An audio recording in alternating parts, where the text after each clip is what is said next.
Twelfth chemistry में हम halo alkane और हेलो एरीन के सभी ऑब्जेक्टिव क्वेश्चंस करेंगे जो एग्ज़ाम के लिए मोस्ट इंपॉर्टेंट हैं। आप इनको अच्छे से देख लीजिएगा, अच्छे से समझ लीजिएगा, क्योंकि ये जो ऑर्गेनिक केमिस्ट्री के जो ऑब्जेक्टिव हैं वो रिएक्शन बेस्ड होते हैं। ठीक है, तो इनको हम एक एक ऑब्जेक्ट को अच्छे से समझते चलेंगे और कंप्लीट करते चलेंगे। तो आइए दोस्तों, वीडियो को स्टार्ट करते हैं। और वीडियो को पहले यदि आपने चैनल को अभी सब्सक्राइब नहीं किया तो चैनल को सब्सक्राइब कर लीजिए, और अभी वीडियो अच्छा लगे तो वीडियो को लाइक करना ना भूलें। तो आइए दोस्तों, वीडियो स्टार्ट करते हैं। तो दोस्तों, हमारा पहला ऑब्जेक्टिव क्वेश्चन है, और ये पहला ऑब्जेक्टिव क्वेश्चन हमारा ये है कि एसीटोन को ब्रंजक चूर्ण के साथ मिलाने पर यह देता है। अगर एसीटोन को ब्रंजक चूर्ण के साथ मिलाएं तो ये क्या देता है। ठीक है, तो अगर आपने देखा हो क्लोरोफॉर्म बनाने की प्रयोगशाला विधि आपने पढ़ी हो, तो क्लोरोफॉर्म बनाने की प्रयोगशाला विधि में जो क्लोरोफॉर्म है हम दो मेथड द्वारा बनाते हैं, दो चीज़ों द्वारा बना सकते हैं। एक तो एथिल अल्कोहल के द्वारा बनाते हैं और एक एसीटोन के द्वारा बनाते हैं।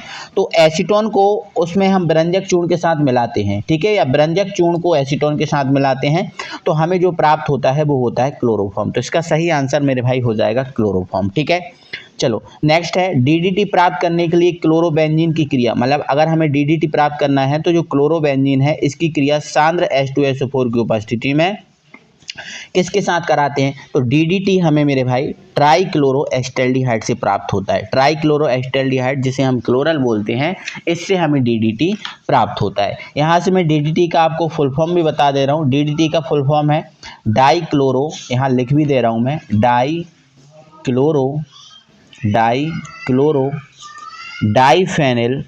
डाइफेनिल और ट्राइक्लोरो एसीटोन। यहाँ पर देखो, ये स्क्रीन पे दिख रहा होगा, डाइक्लोरो डाइफेनिल ट्राइक्लोरो एथेन। ठीक है, ये इसका IUPAC नाम है पूरा। ठीक है, तो आप इसको भी याद रखना। ठीक है, अगला हमारा ऑब्जेक्ट है निम्न में से कौन फ्रीऑन के नाम से जाना जाता है जो प्रशीतक के रूप में भी प्रयोग किया जाता है। जो फ्रीऑन के नाम से जाना जाता है वो है हमारा CFC क्लोरोफ्लोरोकार्बन। CFC का फुल फॉर्म क्या है? क्लोरोफ्लोरोकार्बन। जो क्लोरोफ्लोरोकार्बन है इसको CFC के नाम से जानते हैं और इसका सूत्र है CCl2F2। ठीक है, इतना आपको समझ में आया। ठीक है, आगे बढ़ेंगे, हमारे अगले ऑब्जेक्ट पे पढ़ेंगे और हमारा अगला ऑब्जेक्ट क्या है वो देखेंगे। डाईएजोनियम लवण, यहाँ पर बोला गया है डाईएजोनियम लवण। क्या बोला है? डाईएजोनियम लवण प्लस Cu2Cl2 ये उपस्थिति में होता है, और HCl से अगर हम किस क्रिया कराते हैं तो हमें क्लोरोबेंजीन प्राप्त होता है। ये देखो, यहाँ ये उपस्थिति में रहता है, ये क्रिया नहीं करता। मतलब इसको अगर फुल रिएक्शन लिखूँ मैं तो ये इस टाइप से होता है। डाईएजोनियम लवण क्या होता है? रिंग के ऊपर N2Cl। ठीक है, ये रिएक्शन कराते हैं हम Cu2Cl2 की उपस्थिति में, और ये कराते किससे क्रिया है? HCl से। तो जैसे ही HCl से हम क्रिया कराएंगे तो ये आपका जो Cl है, ये जो आपको Cl दिख रहा है वो H के साथ चला जाता है, N2 को पूरा का पूरा बाहर हो जाता है और रिंग के ऊपर ये वाला Cl जुड़ जाता है, जिससे आपको एक क्लोरोबेंजीन प्राप्त हो जाता है।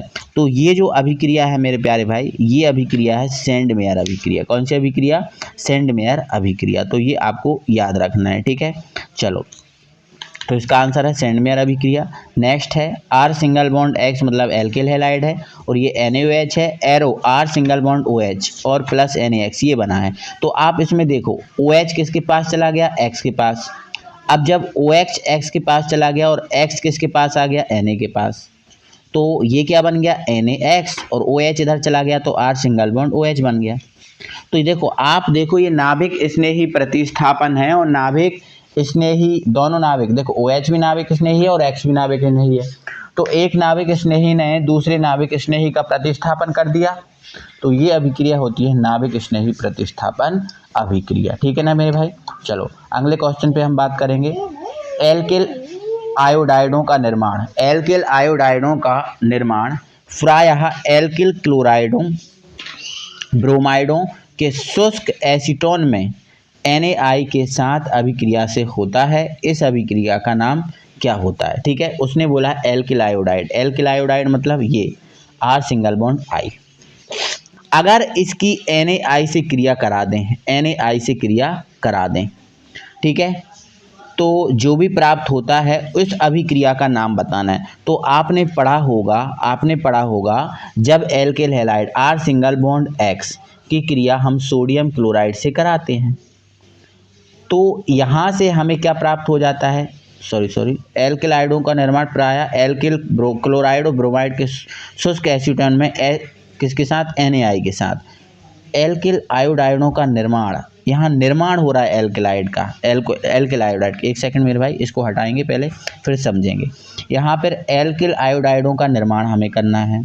एल्किल क्लोराइड या ब्रोमाइड के शुष्क एसीटोन में NaI के साथ अभिक्रिया से होता है। मतलब कहने का मतलब इनका यह है कि जब एल्किल एल्कोहल की क्रिया सोडियम आयोडाइड से कराएं तो यहाँ से एल्किल आयोडाइड का निर्माण होता है। तो देखो Na और OH क्या बना लेंगे, NaOH, और बचेगा R सिंगल बॉन्ड I, तो ये एल्किल आयोडाइड हो गया। तो इसका ये निर्माण होता है। ये कौन सी अभिक्रिया, तो आपने एक फिंकलस्टीन अभिक्रिया पढ़ी होगी जिसमें एल्कोहल की सोडियम क्लोराइड से क्रिया कराते हैं। अब सोडियम क्लोराइड की जगह सोडियम आयोडाइड भी हो सकता है, सोडियम ब्रोमाइड भी हो सकता है, ये सब हो सकता है। तो ये जो अभिक्रिया है फिंकलस्टीन अभिक्रिया है। कौन सी अभिक्रिया है, फिंकलस्टीन अभिक्रिया है। ये आपको कराई गई है, आपको समझाई गई है, तो आप इसको याद रखना है इस बात को, ठीक है। चलो अगले ऑब्जेक्ट पे पढ़ेंगे, और अगला हमारा ऑब्जेक्ट है, ये 7वां ऑब्जेक्ट है हमारा। एक सेकंड, हाँ, निम्न में से कौन सा बिस डाई हैलाइड का उदाहरण है, तो एथिलीन क्लोराइड जो है वो बिस डाई एल्किल हैलाइड का उदाहरण है, ठीक है। प्राथमिक एल्किल हैलाइड की क्या प्राथमिकता, मतलब जो प्राथमिक एल्किल हैलाइड है वो क्या प्राथमिकता है, मतलब SN1 अभिक्रिया में प्राथमिकता है कि SN2 में। तो हमें पता है जो SN2 अभिक्रिया है वो आपका प्राथमिक एल्किल हैलाइड SN2 अभिक्रिया जो है वो प्राथमिक एल्किल हैलाइड सबसे अधिक देता है। SN2 अभिक्रिया को सबसे अधिक कौन देता है, प्राथमिक एल्किल हैलाइड। तो प्राथमिक एल्किल हैलाइड की प्राथमिकता किस में है, SN2 में। ये इसका सही आंसर है। निम्न में से कौन सा एल्किल हैलाइड सर्वाधिक आसानी से SN1 अभिक्रिया देता है, तो SN1 अभिक्रिया तृतीय देता है और तृतीय एल्किल हैलाइड देता है, ठीक है। तृतीय एल्किल हैलाइड सबसे अधिक देता है इस अभिक्रिया को। तो तृतीय एल्किल हैलाइड इसमें देखिए कौन सा है, तो ये ब्रोमाइड है और ये आयोडाइड है। तृतीय, ये भी तृतीय ब्रोमाइड है और ये तृतीय आयोडाइड है। तो ब्रोमाइड और आयोडाइड में कौन देगा सबसे अधिक, वो हमें देख। तो इसके लिए आपको थोड़ा सा जो हैलोजन है उनका क्रम याद रखना पड़ेगा। तो हैलोजन का क्रम अगर देखें तो सबसे पहले कौन आता है, फ्लोरीन आता है, फिर क्लोरीन आता है, फिर आता है ब्रोमीन, और फिर कौन आता है, आयोडीन। तो ऊपर से नीचे की ओर जाने पर क्रियाशीलता का जो क्रम है वो बढ़ता है। तो जो सबसे नीचे आएगा वो सबसे अधिक SN1 अभिक्रिया को देगा। तो इसमें सबसे अधिक नीचे कौन आ रहा है, I आता है। तो तृतीय एल्किल हैलाइड तो देता है, बट 2 तृतीय एल्किल हैलाइड हैं इसमें, तो फिर इस आंसर को सिलेक्ट करना हमें दिक्कत में होगा। तो सबसे जो नीचे आएगा, जो हैलाइड सबसे नीचे आएगा वो सबसे अधिक SN1 अभिक्रिया को देगा। तो I नीचे आता है, देखो Br ऊपर है ना, I नीचे है, तो ये सबसे अधिक इस अभिक्रिया को देगा। तृतीय एल्किल हैलाइड में ये वाला आयोडाइड सबसे अधिक देगा, ठीक है। चलो तो याद रखना मेरे भाई, ये हमारे क्या हुए, एक जो सही विकल्प हैं वो वाले हुए, इनको कंप्लीट कर लेना। नेक्स्ट हम पहुँचेंगे रिक्त स्थान पर, और रिक्त स्थान में हमारा पहला रिक्त स्थान है, उसको देखेंगे। एक सेकंड, ठीक है, इसको ऊपर कर लेते हैं। हाँ, ये अभिक्रिया है, अभिक्रिया C2H5Br + KOH, और एरो में लिखा है C2H5OH और ये KBr। तो देखो इसमें एक नाभिक स्नेही Br की जगह कौन गया, OH, और OH की जगह कौन आ गया, Br आ गया, और देखो ये बन गया। तो ये कौन सी अभिक्रिया है, ये है नाभिक स्नेही प्रतिस्थापन अभिक्रिया। तो इसमें आपको क्या लिखना है, नाभिक स्नेही प्रतिस्थापन अभिक्रिया। ये कौन सी है, नाभिक स्नेही प्रतिस्थापन अभिक्रिया, इसका ये सही आंसर है, ठीक है, याद रखोगे। ये कौन सी अभिक्रिया है, नाभिक स्नेही प्रतिस्थापन अभिक्रिया। क्लियर। नेक्स्ट है सांद्र H2SO4 की उपस्थिति में क्लोरोबेंजीन की, जो सांद्र H2SO4 है इसकी उपस्थिति में क्लोरोबेंजीन की खाली स्थान के साथ क्रिया कराने पर DDT प्राप्त होता है। मेरे भाई जो DDT है वो आपका ट्राइक्लोरोएसिटल्डिहाइड से प्राप्त होता है। ध्यान रखना, आपको यहाँ लिख लो आप, ट्राइक्लोरोएसिटल्डिहाइड।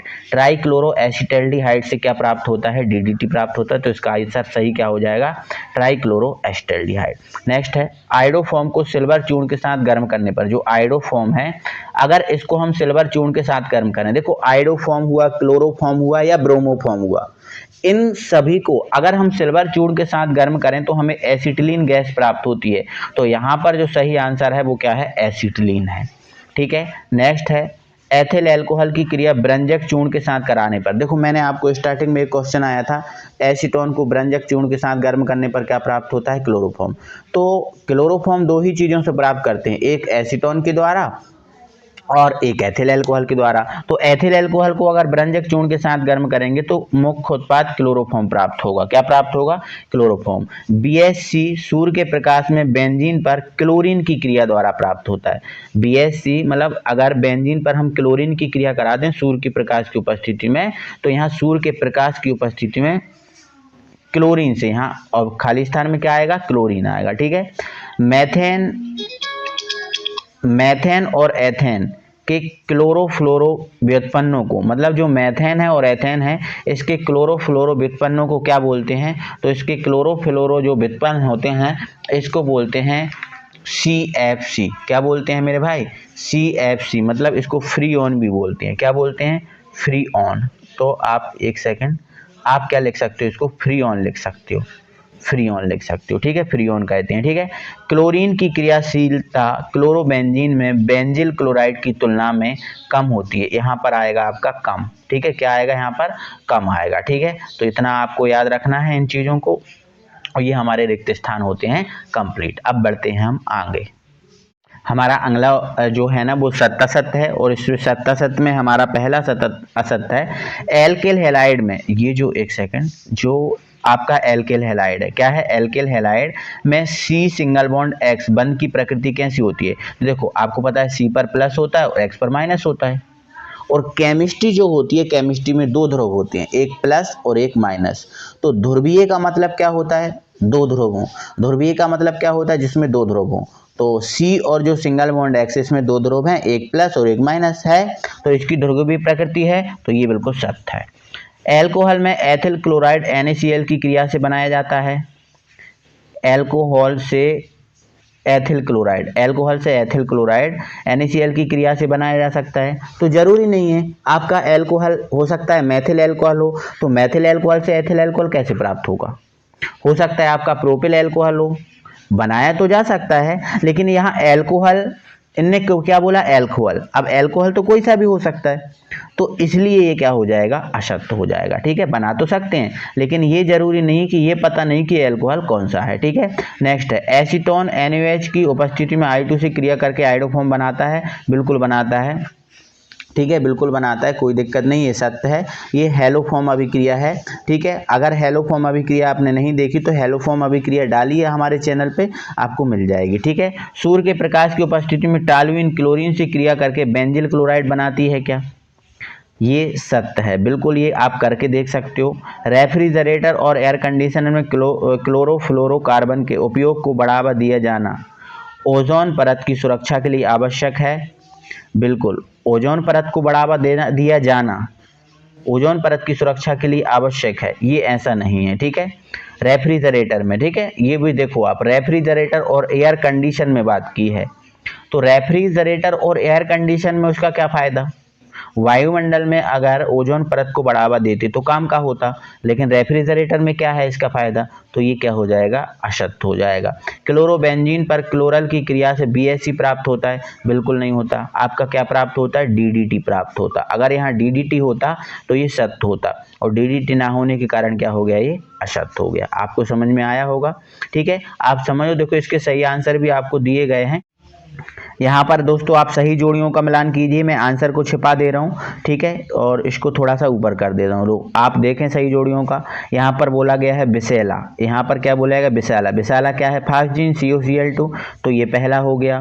फ्रीऑन, फ्रीऑन क्या है? ओजोन परत का क्षरण, है ना, फ्रीऑन ओजोन परत का क्षरण करती। ठीक है, तो यहाँ से ये आपका दूसरा हो जाएगा। नेक्स्ट है CCl2NO2, ये क्लोरोपिक्रिन है, तो ये तीसरा हो जाएगा। ठीक है, अब टर्सरी काट दीजिए। ब्यूटिल क्लोराइड का जल अपघटन, ब्यूटिल क्लोराइड का जल अपघटन, ये कौन सी अभिक्रिया है? ये आपकी SN1 अभिक्रिया, तो ये फोर्थ हो गया। और क्लोरोफॉर्म एल्कोहल, ये KOH, और प्राथमिक एमीन, ये कार्बिल एमीन अभिक्रिया है, तो ये आपका पांचवा हो गया। तो यहाँ से अभी आपकी सही जोड़ियाँ कंप्लीट हो जाती हैं। ठीक है, ये आपके आंसर भी हैं, मिला लीजिए, स्क्रीनशॉट लेके आप पढ़ सकते हैं। ठीक है, चलो अगला है हमारा क्वेश्चन, और ये हमारे एक शब्द में आंसर है। मैथेन और एथेन के क्लोरोफ्लोरो यौगिक क्या कहलाते हैं? तो ये लिख देना आप फ्रीऑन। अभी ऊपर आया था ना, तो ये आपका फ्रीऑन है। क्या है? फ्रीऑन है। क्लोरोफॉर्म CaCl3 को सिल्वर चूर्ण के साथ गर्म करने पर कौन सी गैस बनती है? तो भाई सिल्वर चूर्ण के साथ चाहे क्लोरोफॉर्म को गर्म करो, चाहे ब्रोमोफॉर्म को, चाहे आयोडोफॉर्म को, एसिटिलीन गैस बनती है। तो एसिटिलीन इसका सही आंसर है। ठीक है। साइक्लोहेक्सेन हेक्साक्लोराइड का कौन सा समावयवी प्रबल कीटनाशी होता है? प्रबल कीटनाशी होता है। तो ये इस टाइप के क्वेश्चन नहीं आते, इनको आप कट कर दीजिए, है ना। देखो मैं बता भी देता हूँ किस टाइप के क्वेश्चन पेपर में हमें मिलना है और किस टाइप से हमें नहीं मिलना, तो वो भी आपको याद रखना पड़ेंगे। ठीक है। चलो इसके बाद हम आगे बढ़ते हैं और हमारे पास हमारा अगला क्वेश्चन है। एक सेकंड, हाँ पेंसिल ले लेते हैं। ठीक है। जब फिनॉल क्लोरोफॉर्म तथा KOH के साथ क्रिया करता है तो कौन सी अभिक्रिया होती है? तो आपने वो एक राइमर-टीमेन अभिक्रिया पढ़ी होगी। राइमर-टीमेन में आप देखो यही है, फिनॉल क्लोरोफॉर्म और KOH इनको गर्म करते हैं ना, तो इसका जो सही आंसर है वो है राइमर-टीमेन अभिक्रिया। आप लिख लेना राइमर-टीमेन अभिक्रिया। ठीक है। चलो और ये आपको 5वां क्वेश्चन दिया है, उक्त विलोपन अभिक्रिया किस नियम के अनुसार? देखो विलोपन अभिक्रिया कोई सी भी हो, ये हो या फिर कोई और, विलोपन अभिक्रिया हमेशा सेट-जेव नियम का पालन करती है। तो इसका आंसर क्या होगा?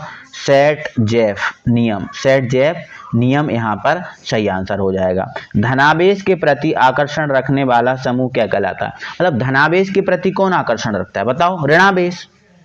धनावेश क्या होता है ना? धनावेश देखो, धनावेश के प्रति कौन आकर्षण रखता है? ऋणावेश। तो ये बोल रहे हैं धनावेश के प्रति जो आकर्षण रखता है उसे क्या बोलते हैं? धनावेश। नाभिक होता है ना धनावेशित, तो नाभिक की ओर, ये डायरेक्ट इनका कहना है कि नाभिक के ओर आकर्षण कौन रखता है? वो नाभिक स्नेही होगा, वही रखेगा, है ना। तो धनावेश के प्रति आकर्षण कौन रखता है? ऋणावेश। और धनावेश कैसे होते हैं? नाभिक स्नेही। तो ये नाभिक स्नेही इसका सही आंसर होगा। ठीक है। और हमारा अगला है, एक सेकंड इसको ऊपर करते हैं। अगला है C3H7Cl के दो समावयवी का नाम और सूत्र लिखिए। तो C3H7Cl को और किस किस टाइप से लिख सकते हैं उस टाइप से लिखे और उनके नाम लिखें। तो ये आपके लिए होमवर्क में है, ये आप करके बताना।